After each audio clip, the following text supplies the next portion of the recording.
Shalom, senang menjumpai Bapak Ibu Saudara kembali pada hari yang luar biasa ini, hari yang diberkati Tuhan, dan saya yakin kita semua dalam keadaan baik, dalam keadaan diberkati, dalam keadaan sehat.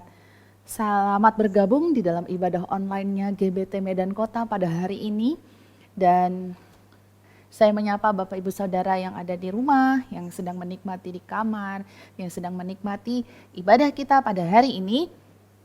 Kiranya kita semua berada di dalam berkat dan lindungan Tuhan. Dan Bapak Ibu Saudara, dalam beberapa saat lagi kita akan dipandu oleh seorang worship leader. Saudara akan diajak bernyanyi bersama. Kita akan mendengarkan pengumuman, kita akan mendengarkan firman Tuhan, dan kita akan mendapatkan doa berkat dari gembala. Kiranya kita bisa mengikuti setiap jalannya ibadah ini dengan baik, dengan sikap hati, dengan penuh hormat, sama seperti ketika kita beribadah di gereja. Kita mau dengan sengaja mempersiapkan hati kita, pikiran kita, dan diri kita untuk menghadap kepada Tuhan, untuk menikmati hadirat Tuhan. Karena saya percaya hadirat Tuhan itu tidak terbatas, walaupun kita hanya bisa menikmati secara online pada hari-hari ini, tapi kita semua tetap menikmati berkat-berkat melalui ibadah online ini. Oke Bapak Ibu Saudara, selamat menikmati ibadah online, selamat menikmati hadirat Tuhan. Selamat beribadah juga. Tuhan Yesus memberkati kita semua. Shalom. Shalom Bapak Ibu yang terkasih. Puji nama Tuhan.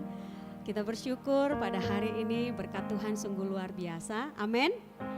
Luar biasa. Bapak Ibu yang terkasih, saya yakin pastilah ada rasa rindu untuk kita boleh bertemu, bertatap muka satu dengan yang lain. Boleh berkumpul bersama-sama seperti biasa di rumah Tuhan beribadah. Namun oleh karena kondisi yang masih belum memungkinkan, kita tetap bersyukur. Karena saya yakin walaupun ibadah kita online, kita tetap boleh merasakan sukacita beribadah di hadapan Tuhan. Amin. Bapak Ibu yang terkasih, ketika kita melihat alam semesta, ciptaan Tuhan semuanya itu melukiskan kebesaran Tuhan. Kita mau naikkan pujian kita bagi Tuhan. Hosana. Haleluya.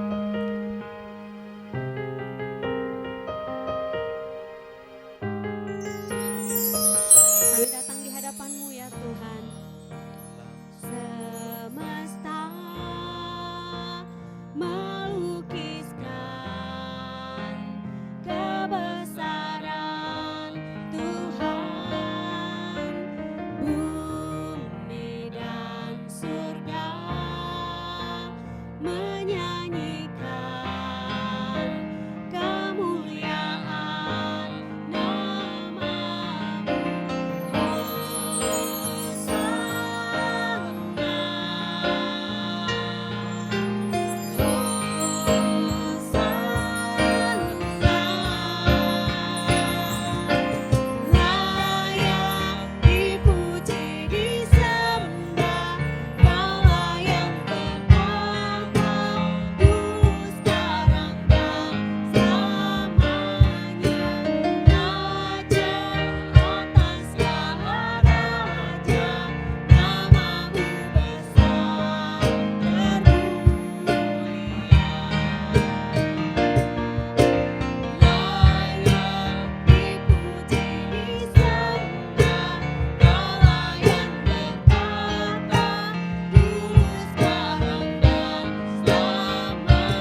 Engkau Raja, Engkau Tuhan, Engkau pemilik segala yang ada. Terima kasih ya Tuhan, segala kuasa ada dalam tangan-Mu, karena Engkau adalah Allah Alfa dan Omega. Tuhan, kami bangga, kami boleh mengenal Engkau. Kami bangga, kami boleh menjadi anak-anak-Mu ya Tuhan. Kami bangga, kami boleh percaya kepadamu secara pribadi ya Tuhan. Dan kami sungguh bersuka cita ya Tuhan, karena Engkau mengaruniakan Roh-Mu yang kudus, yang menjadi jaminan bagi kami. Kami menjadi milik-Mu ya Tuhan, kekal. Terima kasih Bapa. Pada hari ini kami umat-Mu datang lagi ke hadapan Tuhan. Kami mau datang beribadah, berbakti ya Tuhan. Kami bersyukur, kami percaya hari ini boleh ada untuk setiap umat Tuhan, untuk boleh memuji-muji nama Tuhan. Bapa yang baik, kami percaya di atas pujian kami Engkau bertahta. Maka kami mau membawa pujian yang terbaik bagi Tuhan. Biarlah Engkau hadir di tengah setiap rumah ya Tuhan. Biar Engkau hadir di setiap hati. Biar Engkau hadir di setiap ruangan yang rindu memuji-muji nama Tuhan. Dan biar Engkau juga yang melawat setiap umat-Mu yang siap untuk menghadap Tuhan, yang siap untuk menerima lawatan Tuhan ketika memuji menyembah Tuhan, ketika menaikkan doa, dan terlebih lagi ketika mendengarkan kebenaran firman Tuhan. Bapa yang baik, layakan setiap kami untuk melayani Engkau, karena bukan karena kemampuan kami, bukan karena kebisaan kami Tuhan, tapi semata-mata karena anugerah Tuhan. Karena Engkau sudah menebus kami, karena Engkau sudah menjadikan kami anak-anak-Mu ya Tuhan. Bahkan Kau jadikan kami rekan-Mu ya Tuhan. Maka kami mau persembahkan setiap ibadah kami ini menjadi persembahan yang harum di hadapan Tuhan. Terima kasih Bapa. Urapi juga hamba-Mu yang akan menyampaikan kebenaran firman Tuhan, supaya kebenaran firman Tuhan sungguh boleh lagi memberkati kami, membentuk kami, membuat kami semakin mengerti akan setiap kehendak rencana-Mu Tuhan dalam hidup kami. Maka layaklah segala puji, hormat, kemuliaan bagi Tuhan. Di dalam nama Tuhan Yesus kami persembahkan doa ini. Haleluya, amin. Haleluya, kita mau muji-muji nama Tuhan. Dia Allah yang terbesar dalam hidup kita. Segenap hati kami mau memuji nama-Mu ya Tuhan. Segenap jiwa kami mau bernyanyi.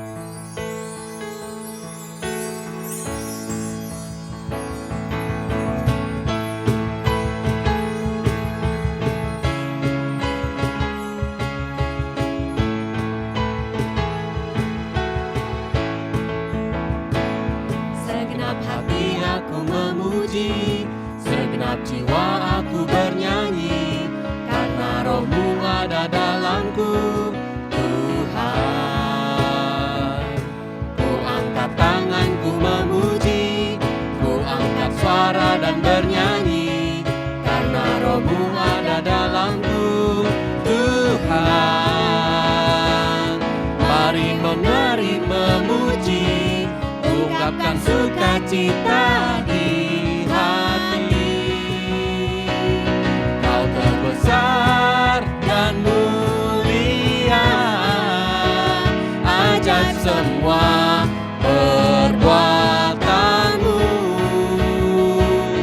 Kau terbesar dan mulia, biarlah semua memuji-Mu. Kau terbesar dan mulia, ajaib semua perbuatan-Mu. Kau terbesar dan mulia, biarlah semua memuji-Mu. Haleluya, kami memuji-Mu ya Tuhan. Kami meninggikan nama-Mu Tuhan dengan segenap hati kami. Segenap hati aku memuji, segenap jiwa aku bernyanyi, karena Roh-Mu ada dalamku, Tuhan. Ku angkat tanganku memuji, ku angkat suara dan bernyanyi, karena Roh-Mu ada dalamku, Tuhan. Mari menari sukacita di hati. Kau terbesar ya Tuhan. Kau terbesar dan mulia, ajaib semua perbuatanmu. Kau terbesar dan mulia, biarlah semua memujimu.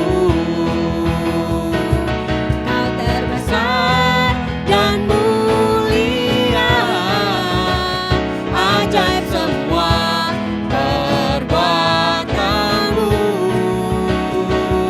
Kau terbesar dan mulia, biarlah semua Katakan Dia Allah yang terbesar dalam hidup kita.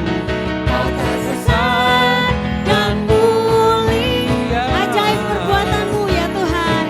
semua perbuatanmu. Kau terbesar dan mulia, biarlah semua memujimu. Haleluya. Kami memujimu ya Tuhan. Haleluya. Kita mau terus memuji-muji nama Tuhan. Kita mau katakan bahwa Tuhan juga gunung batu kita. Haleluya. Dan kita mau terus percaya pada Dia.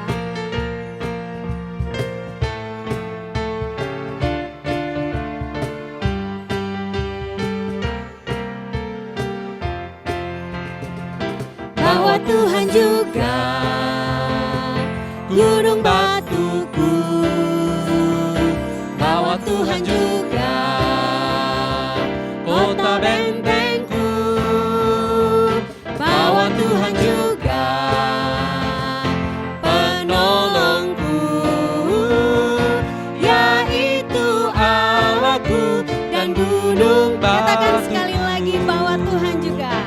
Bahwa Tuhan juga Gunung batuku, bahwa Tuhan juga kota bentengku, bahwa Tuhan juga penolongku, yaitu Allahku dan gunung batuku. Aku percaya akan Dia, perlindunganku. Aku percaya akan Dia, tanduk selamatku. Aku percaya akan Dia, sang perisaiku, tempat perlindungan yang tinggi. Bahwa Tuhan katakan dengan yakin Bapak Ibu, dan katakan dengan bersukacita bahwa Tuhan juga kota bentengku, bahwa Tuhan juga penolongku, yaitu Allahku dan gunung batu. kami percaya ya Tuhan. Aku percaya akan Dia, perlindunganku. Aku percaya akan Dia, tanduk selamatku. Aku percaya akan Dia, sang perisaiku, tempat perlindungan yang tinggi, tempat perlindungan yang tinggi, tempat perlindungan yang tinggi. Saudara-saudari yang terkasih, ini adalah sebuah pujian yang lama. Tapi melalui pujian ini kita mau diingatkan lagi bahwa hidup kita itu adalah seperti bejana. Bejana yang kita persembahkan untuk hormat dan kemuliaan bagi nama Tuhan. Mari kita siapkan hati kita untuk mendengarkan kebenaran firman Tuhan, biar melalui firman Tuhan hari ini kita boleh dengar-dengaran lagi akan suara Tuhan. Kita katakan, Tuhanku mau menyenangkan-Mu. Tuhan, ku mau menyenangkan-Mu. Tuhan, bentuklah hati ini jadi bejana untuk hormat-Mu, cemerlang bagai emas murni. Tuhan, ku serahkan hatiku, semua ku berikan padamu. Kuduskan hingga tulus selalu, agar aku menyenangkan-Mu. Menyenangkan-Mu, senangkan-Mu, hanya itu kerinduanku. Menyenangkan-Mu, senangkan-Mu, hanya itu kerinduanku.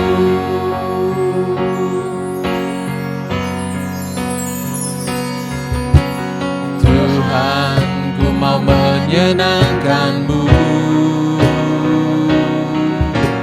Tuhan, bentuklah hati ini jadi bejana untuk hormat-Mu, cemerlang bagai emas murni. Tuhan, kami serahkan hati kami. Tuhan, ku serahkan hatiku, Semua kami berikan padamu ya Tuhan. semua ku berikan padamu. Kuduskan hingga tulus selalu, agar aku menyenangkan-Mu. Menyenangkan-Mu, senangkan-Mu, hanya itu kerinduanku. Menyenangkan-Mu, senangkan-Mu, hanya itu kerinduan. Menyenangkan-Mu ya Tuhan. Menyenangkan-Mu, senangkan-Mu, hanya itu kerinduan. Menyenangkan-Mu Tuhan. Menyenangkan-Mu, senangkan-Mu, hanya itu kerinduanku. Hanya itu kerinduanku. Hanya itu kerinduanku.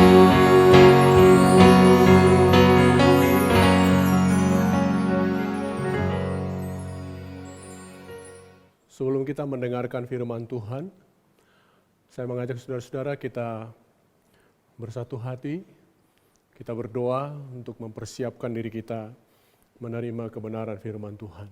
Kita berdoa. Segala puji hormat syukur bagi-Mu Allah yang kudus yang bertahta di sorga, Allah Bapa, Anak dan Roh Kudus. Allah yang telah menyatakan kasih dan rahmat-Mu, yaitu menyelamatkan jiwa kami dari kebinasaan. Kami juga bersyukur atas pemeliharaan-Mu dari sehari ke sehari, bahkan dalam situasi yang sukar saat ini, yang tidak dapat kami mengerti saat ini. Engkaulah yang telah memelihara hidup kami. Tuhan, kami telah menyatakan ucapan syukur lewat pujian, lewat penyembahan kami. Dan saat ini kami rindu mendengarkan Tuhan berbicara supaya kami mengerti apa yang menjadi kehendak Tuhan dalam hidup kami, apa yang harus kami kerjakan, sehingga seluruh hidup kami merupakan pernyataan syukur kami untuk kemuliaan-Mu. Tuhanlah yang akan menolong hamba-Mu yang menyampaikannya, sehingga hamba berbicara tidak mengandalkan hikmat manusia, pengetahuan manusia, tetapi sesuai dengan apa yang Engkau kehendaki, dan oleh pertolongan Roh Kudus, demikian juga seluruh umat-Mu yang mendengarkannya, sehingga kami semua diberkati oleh Tuhan dan menjadi berkat. Kami buka hati dan pikiran kami, berbicaralah Tuhan kepada kami semua. Di dalam nama Tuhan Yesus Kristus. Haleluya. Amin. Shalom saudara-saudaraku yang kekasih dalam Kristus. Kita bersyukur sampai hari ini Tuhan memelihara dan menolong hidup kita. Kita semua tahu dan sadar ini adalah keadaan yang tidak mudah, keadaan yang sukar. Sehingga saudara-saudara, di dalam keadaan ini kita mendengar berbagai macam pernyataan. Secara khusus yang saya perhatikan belakangan ini, saudara-saudara, adalah pernyataan-pernyataan yang membuat sebagian anak-anak Tuhan menjadi takut. Ya. Menjadi takut mendengar bahwa ini adalah akhir zaman. Takut ketika mendengar bahwa antikristus sedang bekerja. Ketika saya memperhatikan hal itu, saya teringat apa yang Tuhan nyatakan di dalam saat teduh saya beberapa waktu yang lalu, di mana di dalam saat teduh itu ada dua kata yang sangat luar biasa, yaitu tentang hidup baru atau hidup yang baru dan hidup yang kekal, yang baru saya temukan pengertian baru waktu itu, di mana hidup baru itu adalah hidup yang kita jalani ketika kita masih berada di dunia ini, sedangkan hidup yang kekal itu adalah nanti setelah kita meninggalkan dunia ini. Jadi inilah yang menjadi tema firman Tuhan pada hari ini untuk kita dengarkan, untuk kita renungkan, yang terambil dari surat Titus pasal yang ketiga, ayat 4 sampai ayat yang ke-7. Titus 3 ayat 4 sampai ayat yang ke-7. Mari kita perhatikan bersama-sama. Saya akan membacakan ayat-ayat ini untuk kita semua. Titus 3 ayat 4 sampai ayat yang ke-7. Ayat 4 berkata demikian. Tetapi ketika nyata kemurahan Allah, Juru Selamat kita dan kasih-Nya kepada manusia, pada waktu itu Ia telah menyelamatkan kita. Bukan karena perbuatan baik yang kita lakukan, tetapi oleh rahmat-Nya, oleh permandian kelahiran kembali, dan oleh pembaharuan yang dikerjakan oleh Roh Kudus. Ayat yang ke-6, yang sudah dilimpahkannya kepada kita oleh Yesus Kristus, Juru Selamat kita. Ayat yang ke-7, supaya kita sebagai orang yang dibenarkan oleh kasih karunia-Nya berhak menerima hidup yang kekal sesuai dengan pengharapan kita. Saudara-saudara, di sini ada kata ia telah. Dan kemudian yang sudah dilimpahkannya di ayat yang ke-5 dan ayat yang ke-7 dikatakan supaya kita sebagai orang yang dibenarkan oleh kasih karunia-Nya berhak menerima hidup yang kekal sesuai dengan pengharapan kita. Puji nama Tuhan. Berhak menerima hidup yang kekal sesuai dengan pengharapan kita. Jadi di sini dibicarakan dengan tegas bahwa hidup kekal itu adalah hak mereka yang sudah menerima anugerah. Dan itu adalah nanti.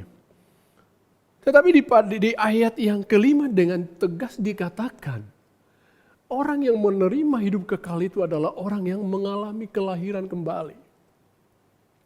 Saya baca kembali ayat yang kelima. Pada waktu itu Dia telah menyelamatkan kita. Bukan karena perbuatan baik yang kita lakukan, tetapi karena rahmat-Nya oleh permandian kelahiran kembali dan oleh pembaharuan yang dikerjakan oleh Roh Kudus. Mengapa ini penting, saudara-saudara? Karena banyak orang sekarang mau berbuat baik, tujuannya adalah supaya kalau Tuhan datang saat ini dia masuk surga. Tapi tahukah saudara, di sini ditegaskan, Ia telah menyelamatkan kita bukan karena perbuatan baik yang kita lakukan, tetapi oleh rahmat-Nya. Ini yang menjadi poin kita, ini yang menjadi penekanan kita, saudara-saudaraku yang kekasih dalam Kristus. Kenapa ini sangat penting? Kenapa ini perlu menjadi pegangan kita? Supaya kita tidak diombang-ambingkan. Saya harus mengatakan dasar ini berulang-ulang. Di mana saudara-saudara, kita mengetahui bahwa tujuan utama kedatangan Kristus ke dalam dunia ini adalah untuk mengubah kehidupan kita yang lama dan mati menjadi kehidupan yang baru dan kekal. Sekali lagi saya katakan, tujuan utama kedatangan Kristus ke dalam dunia adalah untuk mengubah kehidupan kita yang lama dan mati menjadi kehidupan yang baru dan kekal. Bukan hanya untuk memberkati, bukan hanya untuk menyembuhkan, saudara-saudara. Kalau tujuan utama Kristus adalah untuk mengubah kehidupan kita yang lama menjadi kehidupan yang baru dan kekal, maka dari sisi kita, tujuan utama iman kita adalah untuk memperoleh hidup yang kekal. Amin, saudara-saudara. Jadi saya katakan tadi, tujuan utama kedatangan Kristus, karya Kristus, penyaliban Kristus adalah mengubah hidup kita yang lama dan mati menjadi kehidupan yang baru dan kekal. Maka sebagai padanannya, tujuan utama iman kita adalah untuk memperoleh hidup yang kekal. Rasul Paulus berkata di dalam 1 Korintus 15 ayat yang ke-19, untuk mengingatkan orang-orang Korintus pada waktu itu yang mana mereka berharap dalam hidup ini Kristus dibutuhkan atau hanya untuk hidup ini. Tapi Paulus mengatakan bahwa kalau kita mengikut Kristus hanya untuk kehidupan saat ini, itu sangat menyedihkan. Tepatnya dia berkata di dalam ayat 19, dalam 1 Korintus 15, jikalau kita hanya dalam hidup ini saja, maksudnya hidup sekarang ini saja, menaruh pengharapan pada Kristus, maka kita adalah orang-orang yang paling malang dari segala manusia. Wah. Dikatakan di sini, jikalau kita hanya dalam hidup ini saja, apakah itu sukses, apakah itu harta, apakah itu kekayaan dan lain sebagainya. Kalau hanya untuk itu kita menaruh pengharapan pada Kristus, kita adalah orang-orang yang paling malang dari segala manusia. Artinya apa, saudara-saudara? Untuk apa itu semua kalau kita tidak memperoleh hidup yang kekal? Tidak memperoleh hidup yang kekal. Dan kalau bukan hidup kekal itu menjadi tujuan utama, kita telah merendahkan apa yang menjadi karya Kristus. Tujuan utama kedatangan Kristus datang ke dalam dunia ini, saudara-saudara. Karena apa, saudara-saudara? Karena yang kita perlukan bukan saja hidup saat ini, tetapi juga hidup yang akan datang. Sini saya mau jelaskan bahwa hidup yang baru dan kekal adalah hidup yang dikerjakan, yang dikaruniakan di dalam dan melalui pengorbanan Yesus Kristus. Kemudian, hidup yang baru dan kekal adalah milik setiap orang atau semua orang yang percaya kepada Yesus Kristus. Mungkin saudara berkata, saya sudah sering mendengarkan hal itu. Lalu apa masalahnya? Masalahnya adalah sekalipun orang sudah sering mendengarkan hal itu, tetapi masih banyak orang yang telah mendengarkan hal itu tidak begitu yakin kalau dia itu telah memperoleh hidup yang kekal sekalipun dia mengaku sebagai orang percaya. Jadi hidup yang baru dan kekal adalah hidup yang dikerjakan, dikaruniakan oleh pengorbanan Yesus Kristus. Dan itu adalah milik orang percaya. Dikatakan di sini milik orang yang percaya kepada Yesus Kristus. Ayat yang sangat terkenal akan menjelaskan hal itu kepada kita, yaitu dalam Yohanes 3 ayat yang ke-16. Yohanes 3:16 berkata, karena begitu besar kasih Allah akan dunia ini, sehingga ia telah mengaruniakan anaknya yang tunggal, supaya setiap orang yang percaya kepadanya tidak binasa, melainkan beroleh hidup yang kekal. Di sini jelas dan lugas bahwa setiap orang yang percaya kepadanya beroleh hidup yang kekal. Kalau orang masih berpegang kepada kebenaran itu, dia tidak akan bisa ditakut-takuti dengan pernyataan-pernyataan. Hati-hati saudara-saudara, jangan-jangan saudara nanti tidak ikut terangkat kalau Yesus datang. Alkitab berkata, Tuhan mengenal siapa miliknya. Siapa miliknya adalah orang-orang yang sudah ditebus dengan darahnya. Siapa mereka yang sudah ditebus dengan darahnya? Adalah orang-orang yang percaya kepada Yesus Kristus, di mana dijamin, dipastikan setiap orang yang percaya kepadanya beroleh hidup yang kekal. Beroleh hidup yang kekal. Bagaimana itu diperoleh saudara-saudara? Itu diperoleh melalui kelahiran kembali. Sebab apa? Saat kelahiran kembali terjadi, terbitlah kehidupan yang baru dan yang kekal. Haleluya. Saat kelahiran kembali terjadi, terbitlah kehidupan yang baru dan kekal. Mari kita kembali melihat dari pembacaan kita di awal tadi, secara khusus ayat yang kelima dari Titus 3 ayat 4-7. Kita lihat kembali ayat yang kelima. Supaya ini lebih jelas kepada kita, saudara-saudara. Supaya ini lebih jelas kepada saudara-saudara. Perhatikan kembali, saya baca secara khusus ayat yang kelima lagi.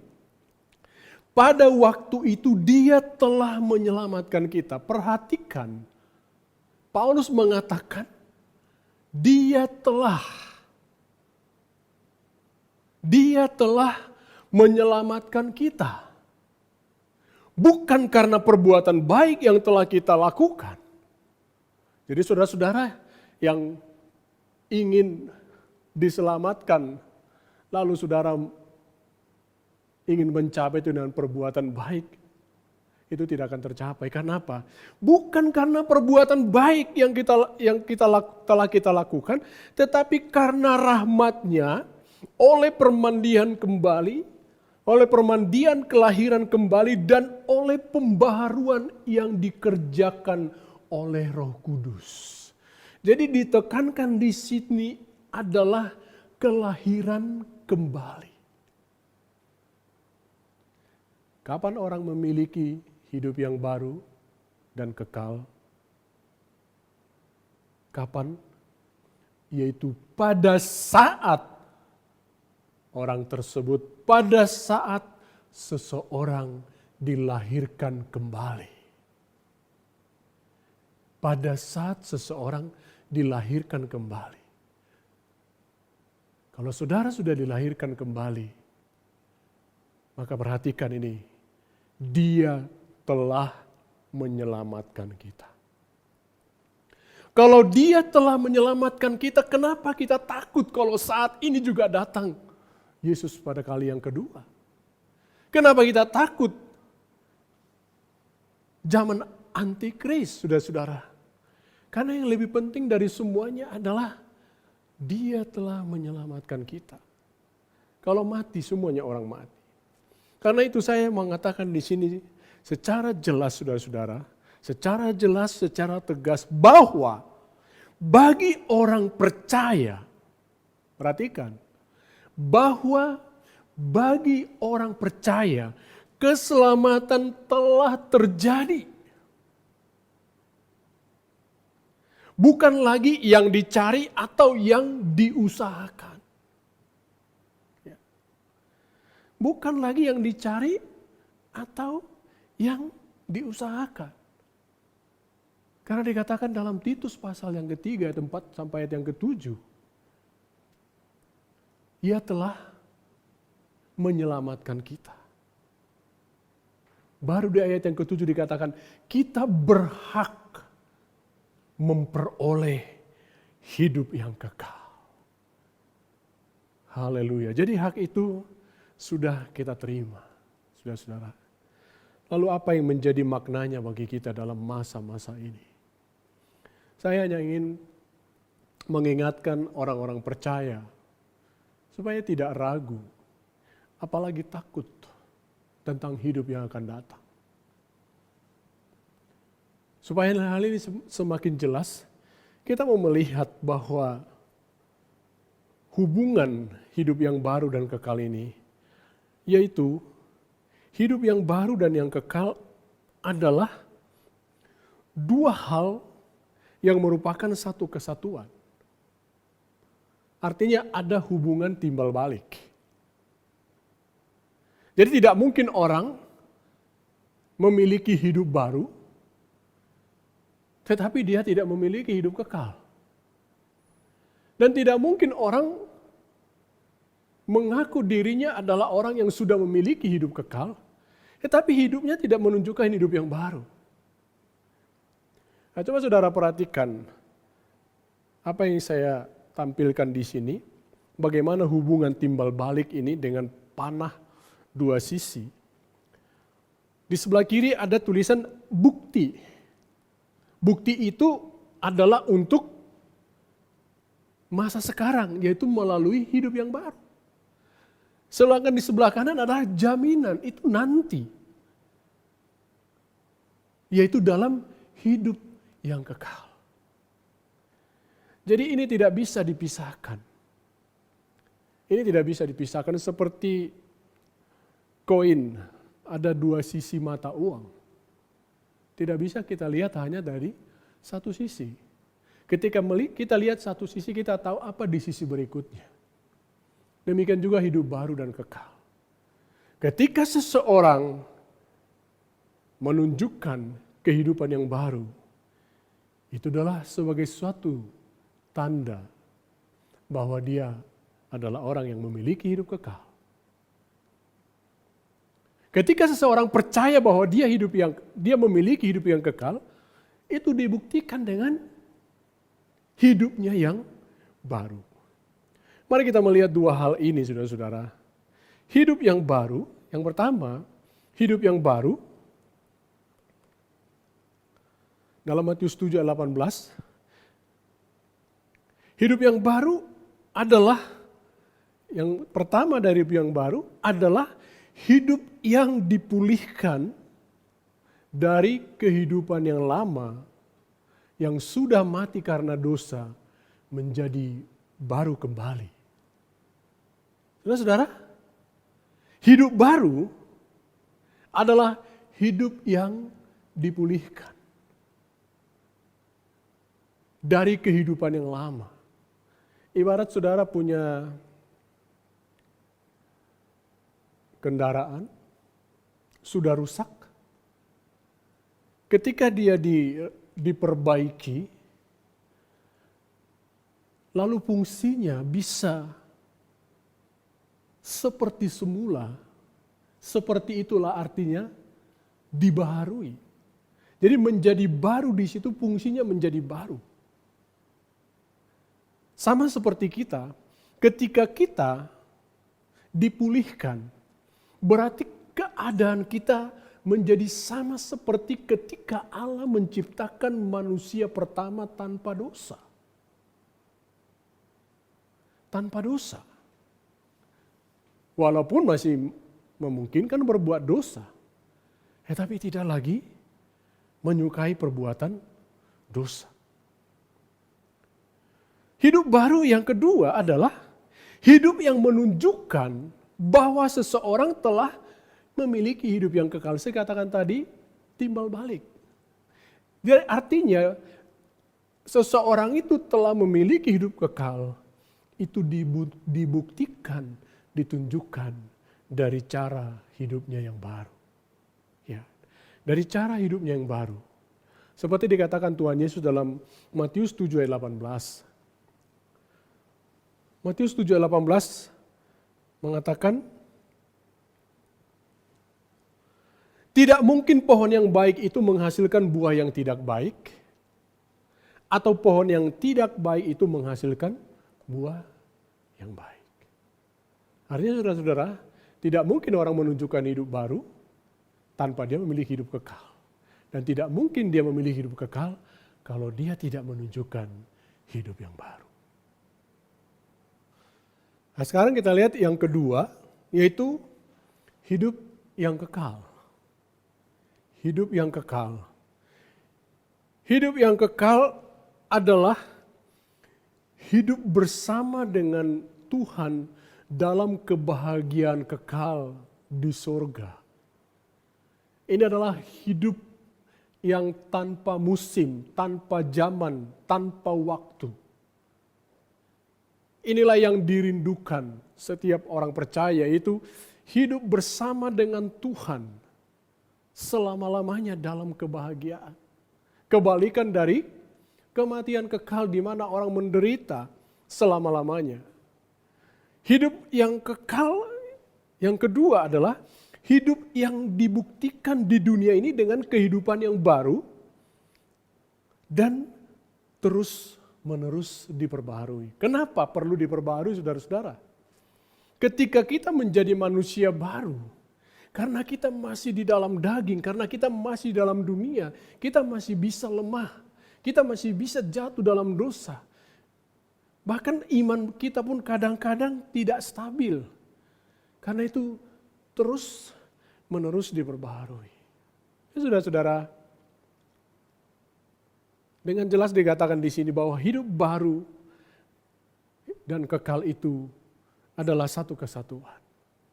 Hidup kekal itu sendiri adalah hidup bersama dengan Tuhan dalam kebahagiaan kekal.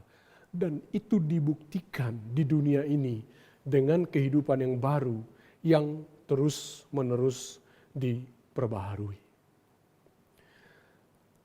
Apa yang dikatakan oleh Rasul Yohanes dalam suratnya, kita akan membaca dalam 1 Yohanes 3 ayat yang kedua. Ini tentang hidup yang kekal. 1 Yohanes 3 ayat yang kedua. Saudara-saudaraku yang kekasih, sekarang kita adalah anak-anak Allah. Perhatikan. Saudara-saudaraku yang kekasih, sekarang kita adalah anak-anak Allah. Ini statusnya sudah jelas, kita adalah anak-anak Allah. Ya, tapi apa kalimat berikutnya? Tetapi belum nyata apa keadaan kita kelak.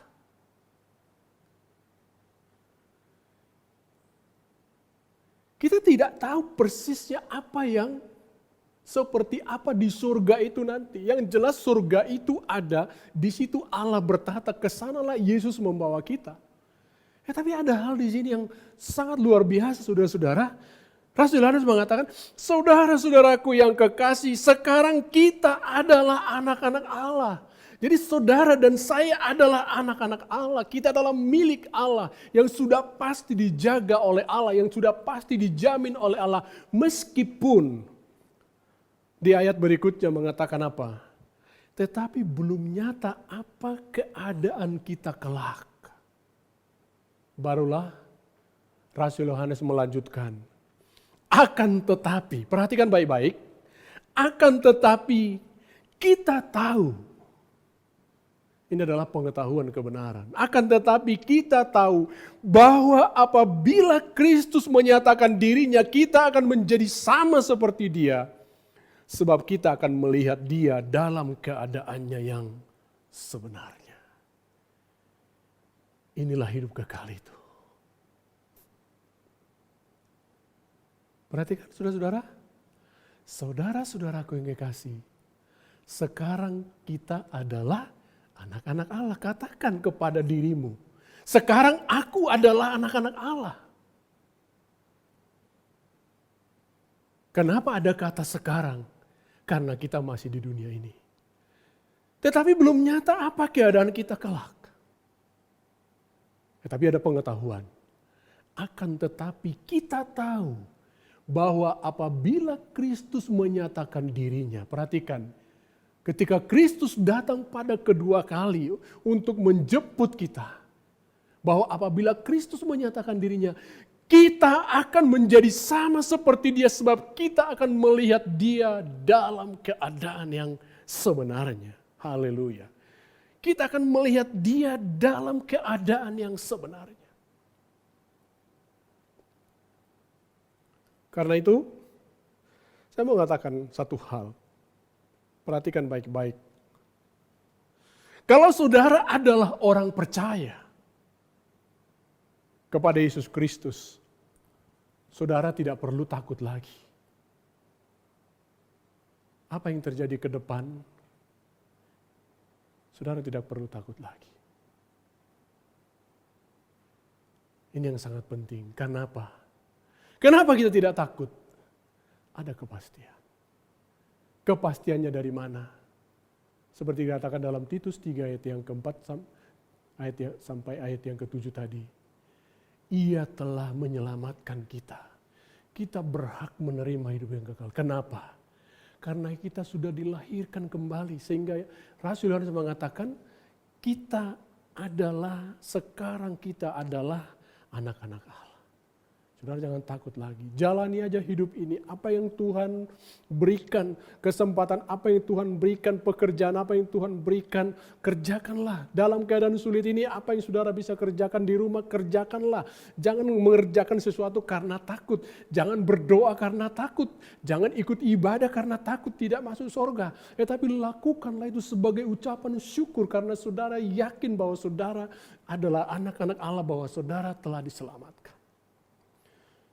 Kita membaca satu ayat sebagai ayat penutup ya, dalam sesi ini. Rasul Yohanes mengatakan dalam suratnya kita adalah anak-anak Allah. Tetapi Paulus membuat satu pernyataan yang luar biasa. Roma 8 ayat 1 dan 2 berkata, perhatikan saudara-saudara, saya akan bacakan. Roma 8 ayat 1 dan 2. Demikianlah sekarang tidak ada penghukuman lagi bagi mereka yang ada di dalam Kristus. Roh yang memberi hidup telah memerdekakan kamu dalam Kristus dari hukum dosa dan hukum maut. Saudara-saudara, kurang jelas apa? Kurang jelas apa? Sekarang tidak ada penghukuman lagi bagi mereka yang ada di dalam Kristus. Saudara dan saya ada di dalam Kristus. Kita sudah bebas dari hukuman. Kita tinggal menunggu masuk hidup yang kekal. Kalau Kristus sudah menyatakan dirinya. Kenapa tidak ada penghukuman? Ayat 2 dikatakan, Roh yang memberi hidup telah memerdekakan kamu dalam Kristus. Roh yang memberi hidup telah memerdekakan kamu dalam Kristus dari hukuman dosa dan hukum maut. Dari hukum dosa dan hukum maut. Jadi sekarang saudara-saudara, saya harap saudara sudah lebih jelas bahwa tidak ada lagi yang perlu kita takutkan. Karena apa? Sudah ada jaminan. Kita telah diselamatkan, kita telah menjadi anak-anak Allah. Kita sudah dimerdekakan dari hukum dosa dan hukum maut. Kiranya Tuhan menolong saudara, kiranya Tuhan menolong kita semua, supaya kita semakin mengerti apa yang Tuhan sudah karuniakan bagi kita, dan bagaimana kita menghargai itu. Sekali lagi, orang yang memiliki hidup kekal dibuktikan hidupnya saat ini adalah hidup yang sudah baru. Kalau orang sudah menunjukkan hidup yang baru, itu adalah sebagai suatu gambaran bahwa dia telah memiliki hidup yang kekal. Jadi tidak hanya cukup sebagai pengetahuan, tapi ada bukti. Tuhan Yesus memberkati saudara dan saya. Mari kita berjalan terus, melangkah terus, karena Dia berjanji akan menyertai kita sampai kepada kesudahan Allah. Amin. Kita berdoa. Saudara-saudara, kita akan nyanyikan pujian Yesus Kau Kebenaran sebagai pernyataan kasih dan komitmen kita kepada Tuhan, kepada Juru Selamat kita, bahwa selama kita hidup di dunia ini, kita akan terus memuji dan menyembah Dia.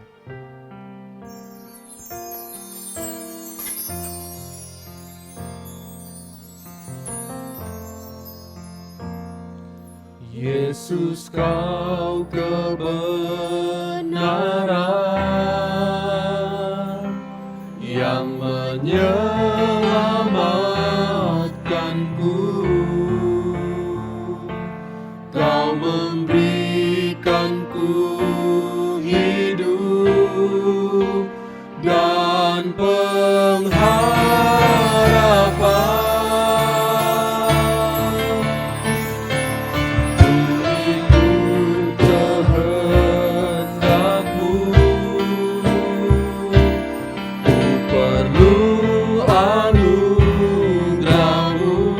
Nyatakan janjimu kepada Tuhan. Menyatakan janjiku kepadamu.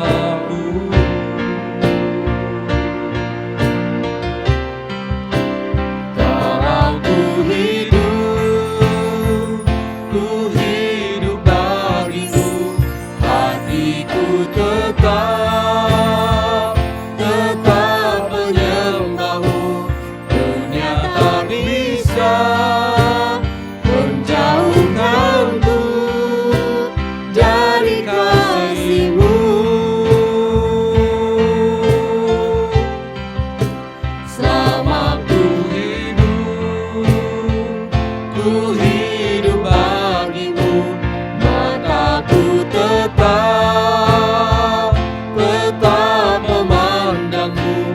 Dunia tak bisa menjauhkanku dari kasih-Mu. Kita nyanyikan kembali pujian dari awal. Yesus, Kau kebenaran yang menyelamatkanku. Kau memberikanku hidup dan pengharapan.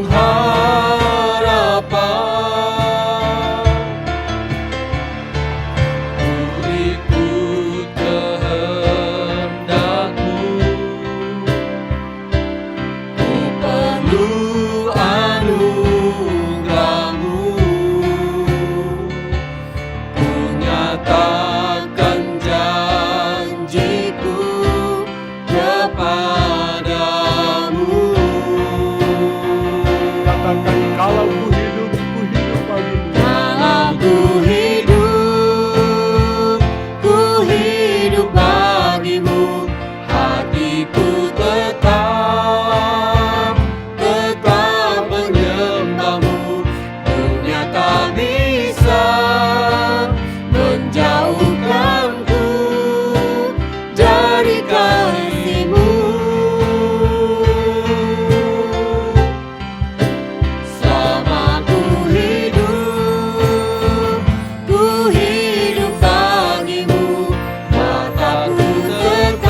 bukan karena kami mampu, sehingga kami menyatakan janji ini di hadapan hadirat-Mu Tuhan.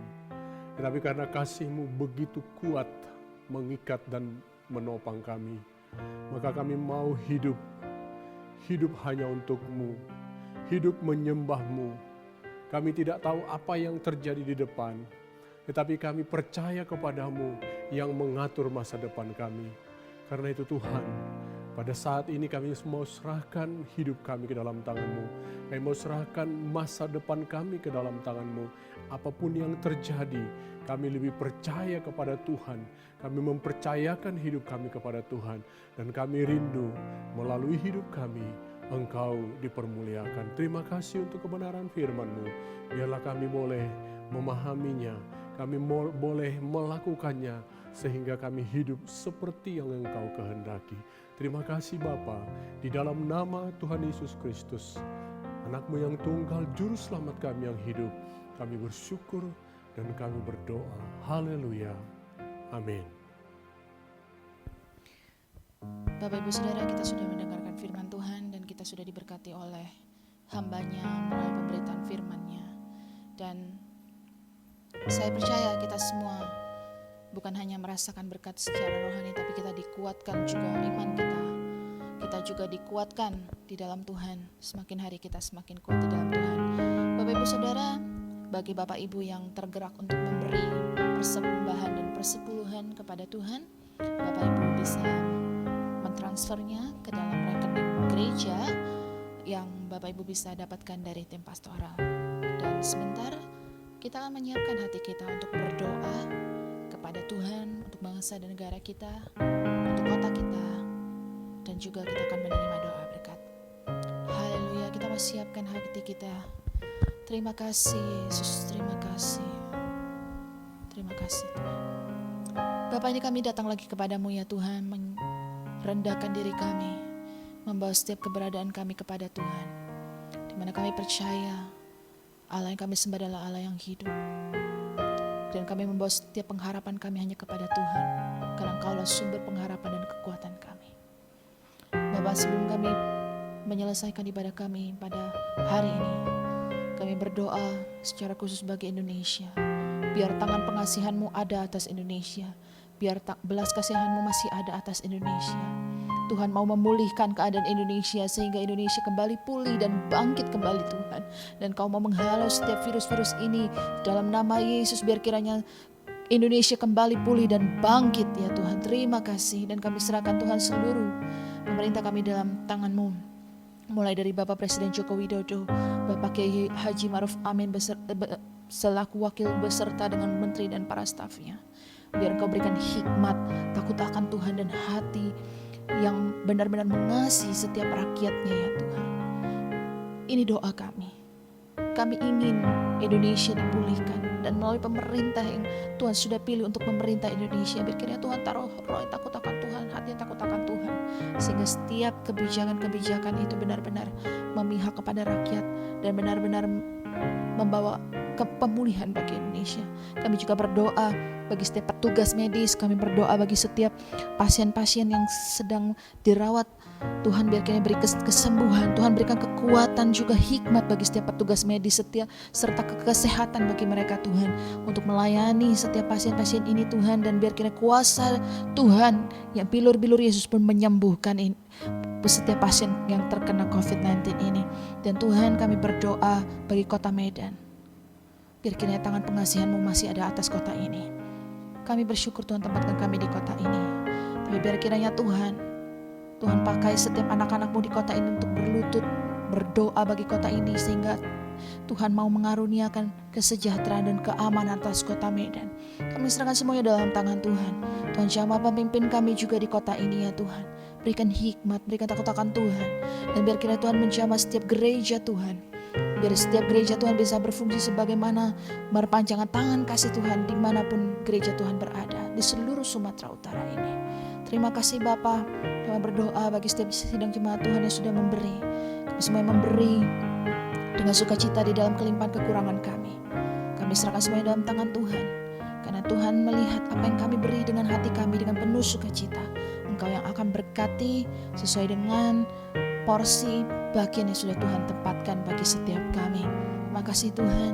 Kami juga berdoa bagi gereja Tuhan, sidang jemaat Tuhan, secara khusus di gereja Bethel Tabernakel Medan ini Tuhan di Jalan Kawi. Seluruh sidang jemaat kami serahkan dalam tangan-Mu. Biar kiranya Tuhan menyertai, melindungi, memberkati, dan Tuhan yang menaungi, menyertai seluruh sidang jemaat Tuhan dan keluarga besarnya ada di dalam genggaman tangan Tuhan. Dan Tuhan yang akan menjaga, menyertai, dijauhkan dari segala mara bahaya malapetaka, dan dijauhkan dari sakit penyakit, apalagi penyakit virus COVID-19 ini ya Tuhan. Di dalam nama Yesus kami serahkan semuanya dalam tangan Tuhan. Dan kalau sebentar kami mengakhiri ibadah ini, Tuhan yang menolong kami, setiap kami biar kiranya kami menjadi pelaku-pelaku firman Tuhan. Kami bisa menjadi murid-murid Kristus yang melakukan firman-Mu. Sehingga setiap ketika Engkau datang yang kedua kalinya, Engkau menemukan kami anak-anak yang taat dan setia. Terima kasih Tuhan. Saudara-saudara, mari kita siapkan hati untuk menerima berkat Tuhan. Tadahkan kedua tangan-Mu dan siapkan hatimu untuk menerima berkat Tuhan. Haleluya. Dalam nama Yesus. Tuhan memberkati engkau dan melindungi engkau. Tuhan menyinari engkau dengan wajah-Nya dan memberi engkau kasih karunia.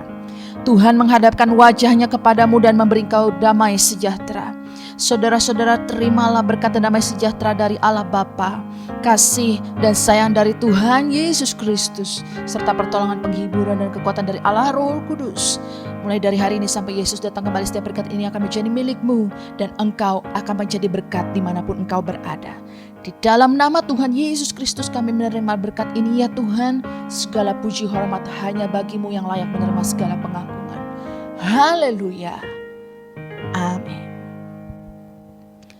Selamat hari Minggu Bapak Ibu Saudara. Shalom, Tuhan Yesus memberkati.